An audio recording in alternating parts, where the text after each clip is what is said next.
এবারে টি-20 বিশ্বকাপে দর্শকের ভূমিকায় থাকবে বাংলাদেশ। 2007 সাল থেকে শুরু হওয়া এই মেগা ইভেন্টে এবারই প্রথম খেলছে না লিটন দাসের দলটি। নিরাপত্তা উদ্বেগের কারণে ভারত থেকে নিজেদের সব ম্যাচ শ্রীলঙ্কায় সরিয়ে নিতে বিসিবির দাবি মানেনি আইসিসি। ভারতে না যাওয়ার সিদ্ধান্তে অনড় থাকায় বাংলাদেশের প্রশংসা করেছেন ইংল্যান্ড কিংবদন্তি ও সাবেক অধিনায়ক নাসির হোসেন। সেই সঙ্গে ভারত ও আইসিসিকে নিয়ে করলেন কঠোর সমালোচনা। আরও জানাচ্ছেন শেখ ফরিদ। আইসিসি যৌক্তিক দাবি না মানায় টি-20 বিশ্বকাপ বয়কট করেছে বাংলাদেশ। এর প্রতিবাদে ভারতের বিপক্ষে গ্রুপ ম্যাচ বয়কট করার সিদ্ধান্ত নিয়েছে পাকিস্তান। দুই দেশের এমন সিদ্ধান্ত নিয়ে অনেক আলোচনা সমালোচনা হলেও সমর্থন জানিয়েছেন সাবেক ইংলিশ অধিনায়ক নাসির হোসেন। সেই সঙ্গে ভারত ও আইসিসিকে নিয়ে করেছেন কঠোর সমালোচনা। বাংলাদেশ ও পাকিস্তানের ভূয়সী প্রশংসা করে ইংল্যান্ড কিংবদন্তি জানান, বাংলাদেশ মুস্তাফিজের জন্য রুখে দাঁড়িয়েছে, এটি তার ভালো লেগেছে। পাকিস্তানও বাংলাদেশের পাশে দাঁড়িয়েছে, সেটাও ইতিবাচক। কারণ কাউকে না কাউকে বলতেই হবে, এবার সময় এসেছে, এখনই থামো, খেলাধুলায় রাজনীতি নয়।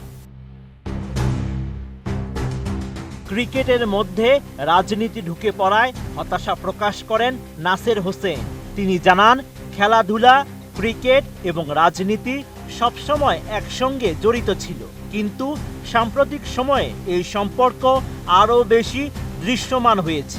এটা একসময় ব্যতিক্রম ছিল, কিন্তু এখন এটি সাধারণ ঘটনা হয়ে গেছে।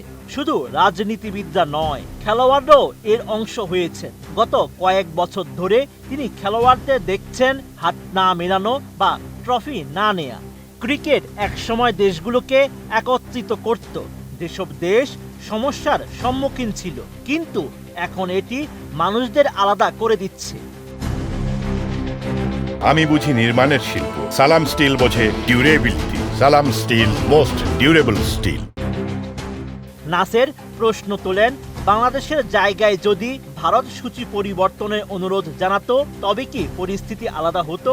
তাহলে কি আইসিসি এত দৃঢ়ভাবে বলতো, আপনারা নিয়ম জানেন, দুঃখিত, আমরা আপনাদের বাদ দিচ্ছি? এই প্রশ্নটাই সব পক্ষই জানতে চায়, সামঞ্জস্যতা কোথায়?